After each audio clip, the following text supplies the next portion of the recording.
Bonjour, voici donc le deuxième épisode de notre série Vivre ensemble quand on ne se ressemble pas. Je vais mettre une petite diapo pour illustrer cela. Voilà. La dernière fois, nous avons d'abord regardé la question de la race à partir de la doctrine chrétienne de la création. Et on a conclu qu'en réalité, il n'y a qu'une seule race humaine. Ce n'est pas comme chez les chiens où il y a de vraies races. Chez les hommes, on est tous descendants d'Adam, et nous avons la même nature, une double nature, héritée de lui. Donc d'un côté, nous avons tous une valeur et une dignité inaliénable, parce que nous sommes tous porteurs de l'image de Dieu, comme Adam et Ève. Mais de l'autre côté, nous héritons aussi de la nature pécheresse d'Adam et Ève. Pathologiquement, nous nous détournons de Dieu pour faire ce qu'on a envie de faire sans tenir compte de lui. Et on a vu aussi que la preuve qu'il n'y a qu'une seule race humaine, c'est qu'il n'a fallu qu'un seul sauveur pour tout le monde. Jésus est le sauveur des Africains, des Asiatiques, des Européens et de tous les autres. Aujourd'hui, on va se poser la question suivante. S'il n'y a qu'une seule race humaine et un seul sauveur, comment se fait-il que l'Église, le peuple de Jésus, soit si divisé? On peut bien sûr penser aux États-Unis. Tout est toujours extrême aux États-Unis. On aime bien regarder de ce côté-là pour nous soulager. On dit que dimanche matin à 10h, c'est l'heure de la semaine où les gens de couleurs de peau différentes se mélangent le moins. Les uns vont à leurs églises blanches, les autres à leurs églises noires. Et cela depuis des siècles. Mais on n'a pas besoin de regarder aussi loin. Dans toutes les grandes villes françaises, vous trouverez à côté des églises françaises, entre guillemets, un très grand nombre d'églises dites ethniques, haïtiennes, tamoules, chinoises, congolaises, hmongs, malgaches et internationales, généralement anglophones. Même à Blois, il y a quelques églises protestantes évangéliques qui font leur culte en français et qui comptent une grande diversité d'origine ethnique parmi leurs membres. Puis il y a aussi au moins une église africaine, une église portugaise, une église brésilienne, un groupe arménien et une église tzigane. Que faut-il penser de cette situation? Faut-il se réjouir de voir autant de petites communautés qui essaient chacune de toucher leur communauté avec l'évangile? Ou se désoler de ce que la diversité qu'on observe entre les églises ne se trouve pas plutôt à l'intérieur de chacune d'elles, avec des gens de diverses origines qui se mêlent davantage? Au fond, qu'est-ce que Dieu veut pour son Église? Veut-il une Église mixte ou plusieurs Églises diverses? Pour répondre à cette question, à une seule méthode, regardons la Bible. Commençons au 12e chapitre de la Bible, Genèse chapitre 12. On va parcourir aujourd'hui plusieurs passages. Je vous donnerai à chaque fois les références si vous voulez les chercher dans votre propre Bible, mais sinon, ils apparaîtront à l'écran. À ce moment dans l'histoire des relations entre Dieu et l'humanité, on peut dire que les relations entre Dieu et les hommes sont en point mort. L'humanité tout entière est en rébellion contre Dieu, mais c'est là où Dieu appelle un homme, un natif de la ville d'Ur, dans l'Irak actuel, et lui adresse des promesses extraordinaires. Donc, lisons ces versets de Genèse chapitre 12. L'Éternel dit à Abraham, « Quitte ton pays, ta patrie et ta famille, et va dans le pays que je te montrerai. Je ferai de toi une grande nation, je te bénirai, je rendrai ton nom grand, et tu seras une source de bénédiction. Je bénirai ceux qui te béniront et je maudirai ceux qui te maudiront, et toutes les familles de la terre seront bénies en toi. » Voilà, alors le premier point que je voudrais souligner aujourd'hui, c'est que Dieu a toujours voulu bénir tous les peuples. Remarquons d'abord cette petite phrase, je vais faire de toi une grande nation. Cette nation, bien entendu, est celle qui s'appellera plus tard Israël. Et pendant longtemps, les projets de Dieu vont se focaliser sur ce petit peuple qu'il installera dans le pays de Canaan. À tel point qu'on va en venir presque à oublier la dernière partie de cette promesse, selon laquelle le choix d'Israël n'était pas une fin en soi, mais un moyen d'apporter la bénédiction de Dieu à toutes les familles de la terre. Toutes les familles de la terre seront bénies en toi. Il y a par exemple le prophète Jonas, qui refuse d'accepter que Dieu puisse bénir la population de Ninive. Les Ninivites n'étaient pas juifs, ils étaient historiquement ennemis du peuple juif. Il était hors de question pour Jonas que Dieu les bénisse. Dieu doit donc rentrer en débat avec Jonas pour le persuader de changer d'avis. Et moi, je n'aurais pas pitié de Ninive, la grande ville dans laquelle se trouvent plus de 120 000 êtres humains, incapables de distinguer leur droite de leur gauche, et un grand nombre d'animaux. Et Dieu continue, pendant toute la période des prophètes, à parler de son plan d'étendre sa faveur aux autres nations. Écoutez par exemple plusieurs extraits du prophète Ésaïe. Par exemple, celui-ci du début du livre. Il arrivera dans l'avenir que la montagne de la maison de l'Éternel sera fondée au sommet des montagnes. Elle s'élèvera au-dessus des collines et toutes les nations y afflueront. Des peuples s'y rendront en foule et diront « Venez, montons à la montagne de l'Éternel, à la maison du Dieu de Jacob. Il nous enseignera ses voies et nous marcherons dans ses sentiers. » Ou cette autre vision d'un jour à venir, dans l'avenir, au chapitre 19. Ce jour-là, Israël sera le troisième, avec l'Égypte et la Syrie, à être une bénédiction pour toute la terre. L'Éternel, le maître de l'univers, les bénira en disant « Béni soit l'Égypte, mon peuple, la Syrie que j'ai créée de mes mains, et Israël, mon héritage. » Là, on voit l'Égypte et la Syrie, les deux grandes superpuissances de l'époque, tous les deux grands ennemis d'Israël à différentes périodes, qui sont réunis dans une grande famille avec Israël. Plus tard, on voit que ce sera particulièrement le rôle du serviteur de l'Éternel, cette figure messianique du livre d'Ésaïe, d'être la lumière des nations. Au chapitre 42. Et puis, au dernier chapitre du livre, on lit « Je viens rassembler toutes les nations de toutes les langues, elles viendront et verront ma gloire. » De nombreuses prophéties donc, et on pourrait en citer plusieurs autres. Mais pendant de longs siècles encore, il n'y a pas beaucoup de mouvements sur le terrain.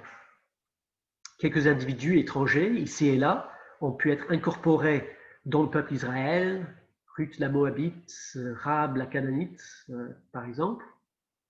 Mais de mouvements de masse, comme dans les prophéties, on n'en voit pas. Et les Israélites eux-mêmes semblent avoir complètement oublié leur vocation d'être une bénédiction pour toutes les familles de la terre, au point où ils refusent d'entrer dans les maisons des non-juifs ou de manger avec eux pour ne pas être salis à leur contact. Jusqu'au jour où deux jeunes parents viennent présenter leur fils, premier-né, au temple de Jérusalem. Et le vieux prophète Siméon s'écrie « Maintenant je suis prêt à mourir, Seigneur, car mes yeux ont vu ton salut, salut que tu as préparé devant tous les peuples, lumière pour éclairer les nations et gloire d'Israël, ton peuple. » Il n'y a pas de contradiction, ce petit enfant Jésus va être à la fois la lumière des nations et gloire d'Israël.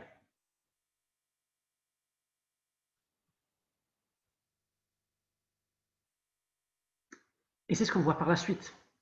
Jésus choisit et forme 12 hommes juifs pour être les fondateurs de son nouveau peuple, le nouvel Israël. mais il les envoie à toutes les nations. Allez, faites de toutes les nations des disciples.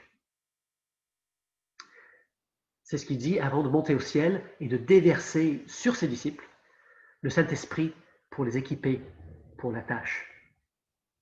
Donc, deuxième point à souligner ce soir, c'est Jésus a réuni tous les peuples dans son Église. Ce que Dieu avait annoncé depuis des siècles, Jésus l'a réalisé. Dès la première descente de l'Esprit sur les disciples, le jour de Pentecôte, on souligne la diversité des langues et des origines géographiques de ceux qui ont été touchés. Le récit se trouve dans Actes chapitre 2, on a regardé ensemble dans l'église il y a quelques semaines. Ils venaient de tout le monde connu à l'époque. Au départ, c'était uniquement des juifs, mais très rapidement, l'évangile a débordé pour toucher aussi des païens, des non-juifs. Quand les missionnaires chrétiens arrivent dans une nouvelle ville, dans le livre des Actes, généralement, ils prêchent leur message d'abord aux juifs, mais très souvent, ce sont les non-juifs qui sont plus nombreux à l'accepter. Et du coup, on n'est pas surpris lorsque dans le dernier livre du Nouveau Testament, l'apôtre Jean raconte la vision qu'il a reçue de ce qui se passe au ciel. Après cela, je regardais et je vis une foule immense que personne ne pouvait compter. C'étaient des hommes de toute nation, de toute tribu, de tout peuple et de toute langue, rassemblés autour du trône de Dieu et de Jésus l'agneau. Donc, si nous voulons un jour nous trouver nous aussi autour de ce trône, dans la présence de Dieu, il faudrait apprendre à aimer les rencontres avec les gens d'autres cultures et d'autres couleurs de peau, parce qu'il y aura beaucoup de ça dans le royaume de Dieu. Je voudrais que nous gardions un instant devant nos yeux la vision de cette foule autour du trône de Dieu, parce qu'elle cristallise deux vérités importantes qui vont nous aider à comprendre ce que Dieu veut pour son Église. C'était notre question de départ, si vous vous souvenez. Premièrement, cette foule est unie. Elle est réunie devant le trône de Dieu dans un même but, exprimer joyeusement son adoration de Dieu. Mais deuxièmement, les membres de cette foule sont différents les uns des autres. En les regardant, on peut tout de suite identifier des gens issus de différentes nations, tribus, peuples et groupes linguistiques. C'est ce que je voudrais souligner dans mon troisième point, que je vais développer un peu plus longuement que les autres. Dans l'Église, les divisions sont abolies, mais les distinctions restent. Autrement dit, peut-être ça vous parle plus que le langage abstrait, l'Église est une mosaïque et pas une omelette. On va venir tout à l'heure aux différences entre une mosaïque et une omelette, mais pensons d'abord à ce qu'elles ont en commun. Peut-être que cela ne nous a jamais traversé l'esprit qu'il y avait quelque chose en commun entre une mosaïque et une omelette, mais je vais vous montrer que si. Ce sont deux façons de mettre ensemble différents éléments, de les combiner pour créer une œuvre unifiée. C'est ce que Jésus a fait quand il a créé l'Église. Il a pris des hommes et des femmes, des individus et des groupes qui étaient souvent hostiles les uns aux autres, il les a unis dans un même corps, une même œuvre. D'habitude, nous pensons à la croix de Jésus comme le lieu où nous les hommes, nous avons été réconciliés avec Dieu verticalement. C'est ce qu'on voit par exemple au début du chapitre 2 d'Éphésiens. Avant, on était ennemis de Dieu, Dieu nous a réconciliés avec lui-même par Jésus. Mais dans la deuxième moitié de ce même chapitre, Paul explique que la mort de Jésus a aussi servi à réconcilier les hommes les uns avec les autres horizontalement. À l'époque, la grande division qu'il s'agissait d'abolir, c'était entre les juifs d'un côté et les non-juifs de l'autre. Les deux groupes étaient séparés par une haine réciproque. Mais, dit Paul, Jésus est notre paix. Lui qui des deux groupes n'en a fait qu'un et qui a renversé le mur qui les séparait.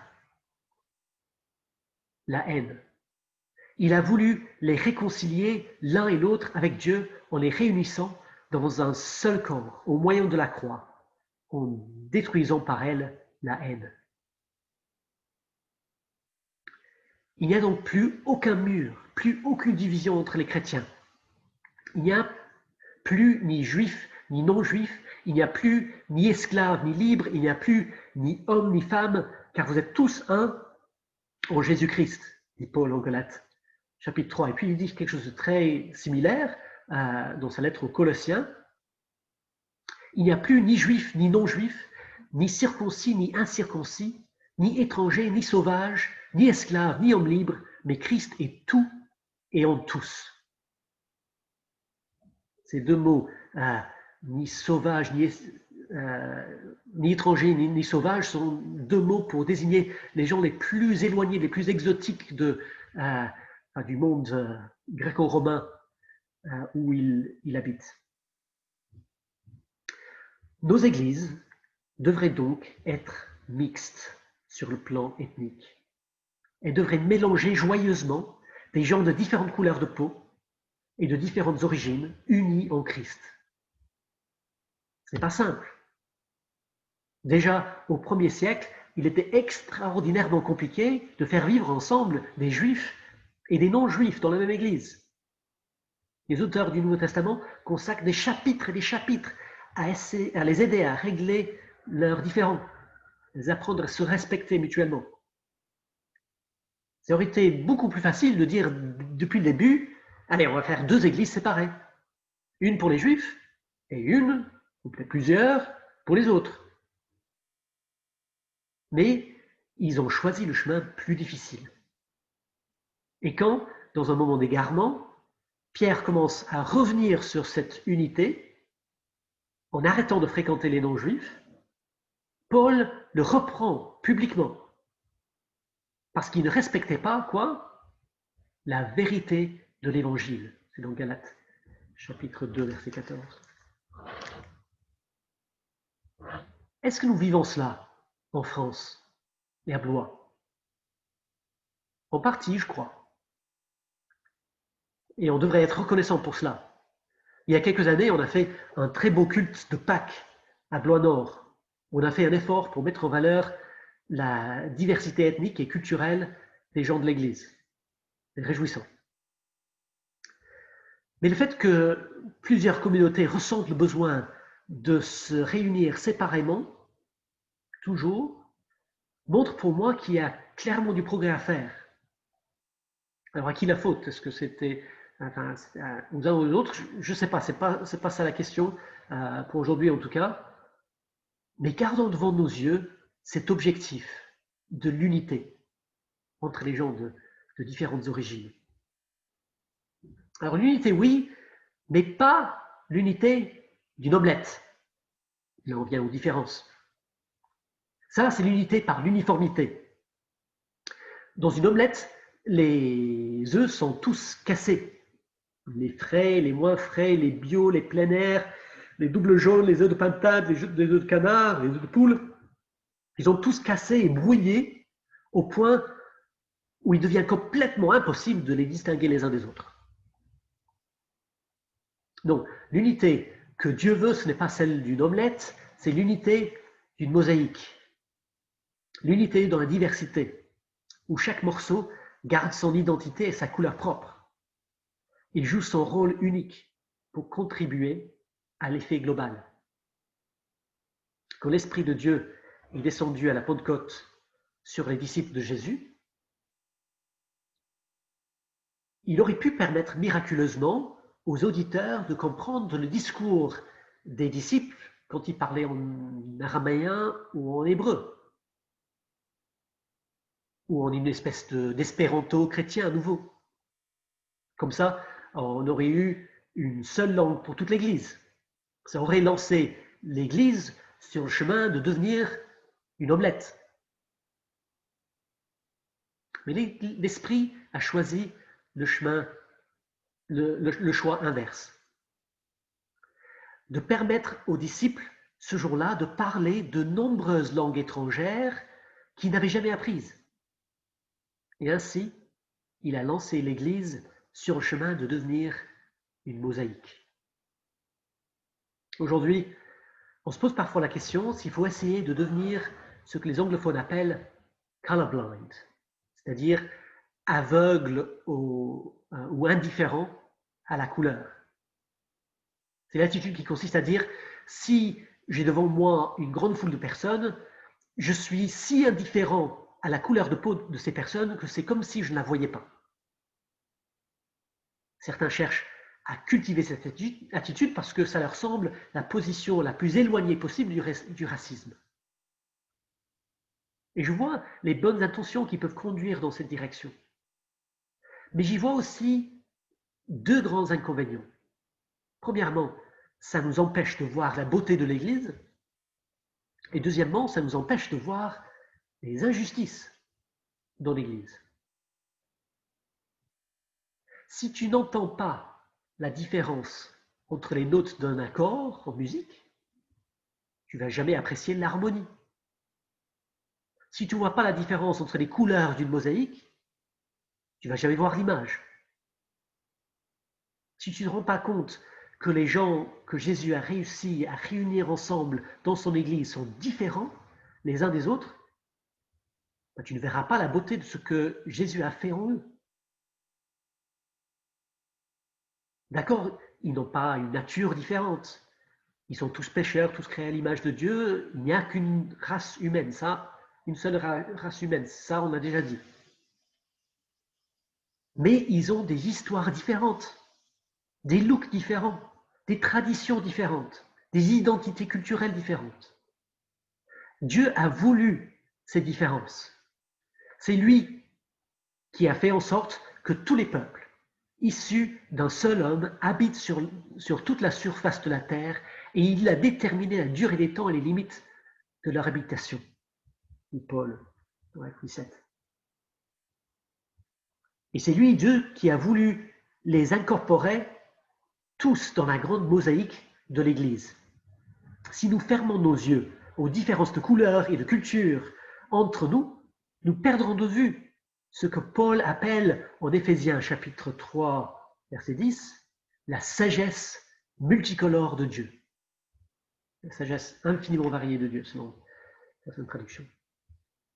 Et nous aurons du mal aussi à voir les éventuelles injustices qui peuvent exister dans l'Église.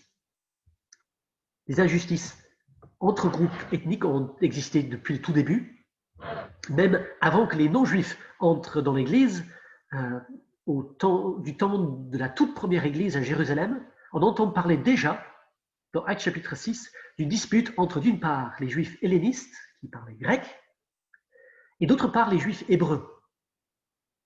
Les premiers se plaignaient de ce que leurs veuves étaient négligées dans les distributions de nourriture organisées par l'Église pour les gens vulnérables. On aurait pu leur rétorquer qu'il fallait arrêter avec ces histoires. On était tous unis en Christ, tous pareils, donc circuler, il n'y a rien à voir. Mais l'Esprit a conduit l'Église autrement. La solution qu'ils ont trouvée montre qu'ils étaient conscients de l'importance d'avoir dans l'équipe de responsables de l'Église un certain équilibre entre les différents groupes ethniques. Jusqu'à ce moment-là, il n'y avait que les 12 apôtres qui étaient tous des Hébreux parce qu'ils avaient été choisis par Jésus au début de son ministère en Galilée. Donc eux, ils avaient un statut unique, on ne pouvait pas y toucher. Mais suite à cette histoire de discrimination contre les hellénistes, l'Église a nommé une deuxième équipe de responsables composée, on le sait de par leur prénom, de 7 hellénistes. Autrement dit, l'Église n'a pas cherché à être colorblind dans la gestion de ce problème. Ils ont ouvert les yeux pour reconnaître l'existence de ces deux groupes dans l'Église et ils ont cherché une solution qui en tenait compte. Nous aussi, je pense, on a intérêt à rester sensible aux différences ethniques et culturelles dans l'Église. Non seulement nous serons plus à même de gérer les tensions qui pourraient troubler la vie de l'Église, mais nous serons plus admiratifs de la beauté de ce que Jésus a fait en disposant harmonieusement les divers éléments de sa mosaïque qui est l'Église. Je vous propose de terminer en lisant ensemble une prière de l'apôtre Paul qu'il a priée au chapitre 3 de sa lettre aux Éphésiens. Juste après avoir décrit comment Dieu a réconcilié les Juifs et les non-Juifs pour faire une seule Église ensemble. Juste après avoir raconté la sagesse multicolore de Dieu. Faisons nôtre donc cette prière. Voilà pourquoi je plie les genoux devant le Père, de qui toute famille dans le ciel et sur la terre tient son nom. Je prie qu'il vous donne, conformément à la richesse de sa gloire, d'être puissamment fortifié par son esprit dans votre être intérieur, de sorte que le Christ habite dans votre cœur par la foi. Je prie que vous soyez enracinés et fondés dans l'amour pour être capables de comprendre avec tous les saints quelle est la largeur, la longueur, la profondeur et la hauteur de l'amour de Christ et de connaître cet amour qui surpasse toute connaissance afin que vous soyez remplis de toute la plénitude de Dieu. À celui qui peut faire, par la puissance qui agit en nous, infiniment plus que tout ce que nous demandons ou pensons, à lui soit la gloire, dans l'Église et en Jésus-Christ, pour toutes les générations, au siècle des siècles. Amen.